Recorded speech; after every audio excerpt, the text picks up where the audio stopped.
तो sir IFS क्या होता है मतलब हम्म। हम इसको समझे तो?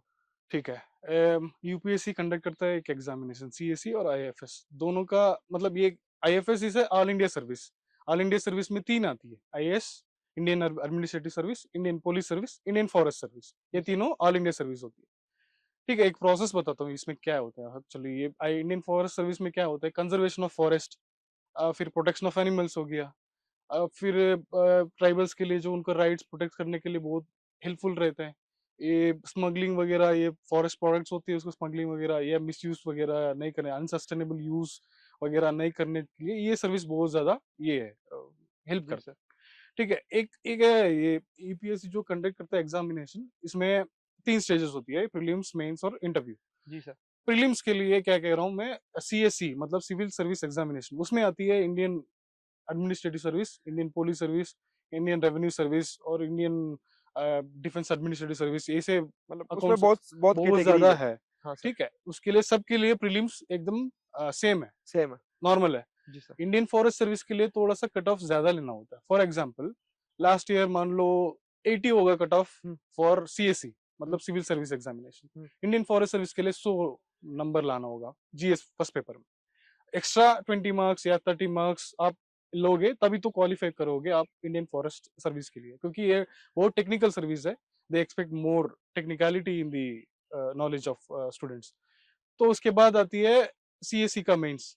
एक 90 डेज मान लो, 90 डेज गैप। जी सर। उसके बाद 2 महीने के गैप में इंडियन फॉरेस्ट सर्विस का मेंस होती है। जी सर। ठीक है, बहुत ज्यादा अंतर है इन सिविल सर्विस एग्जामिनेशन का मेंस में और फॉरेस्ट सर्विस मेंस एग्जामिनेशन का ये पैटर्न में। फिर उसके बाद आती है इंटरव्यू। समझ गए ना? हाँ, तो फिर मैं बता रहा हूँ मेंस में क्या डिफरेंस होती है। हाँ, हाँ। सिविल सर्विस मेंस में होती है जीएस 1, 2, 3, 4, एसए। ऑप्शनल पे एक ही ऑप्शनल होता है उसमें, और उसके बाद लैंग्वेज पेपर होती है। जी सर। लेकिन इंडियन फॉरेस्ट सर्विस में डिफरेंट होती है। जी सर। जैसे कि जनरल नॉलेज एक पेपर होती है, जैसे कि जीएस 1, 2, 3 सारे क्यूमुलेटिव करके हुँ। कैसे बना दो, एक पेपर बना दो, एक बन हाँ, गया। एक ही होगा, जनरल का एक पेपर होगा। जनरल का एक पेपर होगा, हाँ सर। फिर जनरल इंग्लिश एक पेपर होगा। ठीक है सर। ये दोनों का मार्क काउंट होगी, जितना जी सर। नंबर लाओगे उतना बढ़िया रैंक मिलेगा। उसके जी। बाद दो ऑप्शनल होती है उसमें। हाँ, हाँ। सिविल सर्विसेज में एक ही ऑप्शनल होगी, हुँ, हुँ, लेकिन इसमें दो ऑप्शनल होगी। हुँ, हुँ। एक एग्रीकल्चर, एक फिर जो भी आपको मन पसंद है वो ले सकते हो। लेकिन बहुत ज्यादा टेक्निकल होता है इसमें।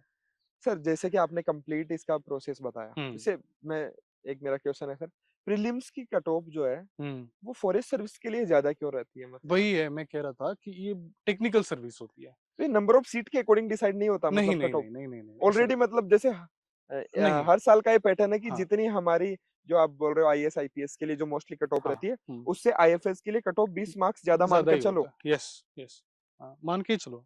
हर बार 10 नंबर या 20 नंबर हर बार जा सर एक ज्यादा तो होता मतलब इतना है कि मतलब जो सुनते हैं मतलब है। हम जैसे कि यूपीएससी की तैयारी करते हैं तो उसमें प्रीलिम्स सबसे टफेस्ट है कि प्रीलिम्स को मतलब पास करना ही कट ऑफ मार्क्स पास करना, और उसके बाद में उससे ज्यादा 20 नंबर और लेकर आना मतलब कितना डिफिकल्ट होगा मतलब? अच्छा, ये अच्छा क्वेश्चन है एक्चुअली।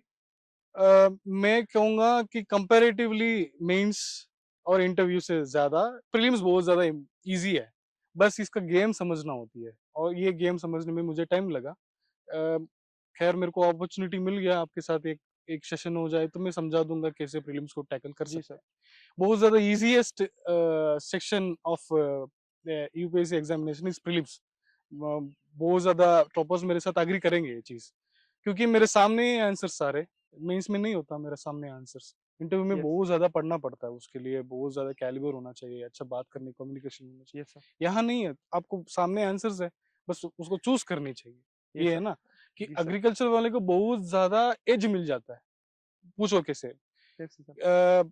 एग्रीकल्चर आजकल यूपीएससी का जो एग्जामिनेशन होते हैं उसमें वेटेज ज्यादा बढ़ते जा रही है। एग्रीकल्चर में। एग्रीकल्चर की वेटेज बहुत बढ़ते जा रही है। मान लो 2022 से मैं देख रहा हूँ। हम्म, 2022 देख लो, 23 देख लो, 24 देख लो, 25 में शायद कम होगी। हम्म, मैं देखते जा रहा हूँ उसकी वेटेज बहुत ज्यादा। एंटोमोलॉजी क्वेश्चन पूछ रहे हैं एक्चुअली, सिकाड़ा क्या होता है, शुगर केन का जो टू बडेड जो कटिंग्स होती है ना, उसका एक क्वेश्चन आई है। मतलब रेनफॉल कितना होना चाहिए, ऐसे टाइप की क्वेश्चंस आती है, बहुत ज्यादा वेटेज है।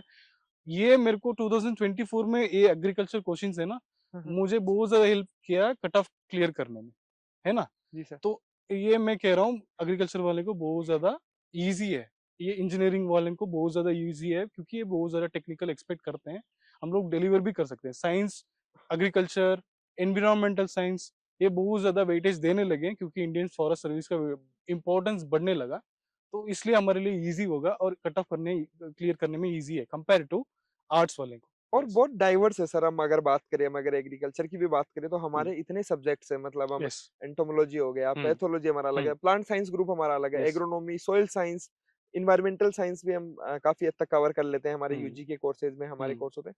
तो बहुत डाइवर्स है, तो उसका भी फायदा हमें मिलता है कि ओवरऑल कहीं ना कहीं जब हम तैयारी करते हैं, तो कहीं ना कहीं जैसे जीएस जनरल साइंस के जो सिलेबस है उससे भी बहुत मैच करता होगा सर। एब्सोल्युटली, एब्सोल्युटली ना, नो, मतलब ये डिनाई नहीं कर सकता हूँ, इतना डाइवर्स है।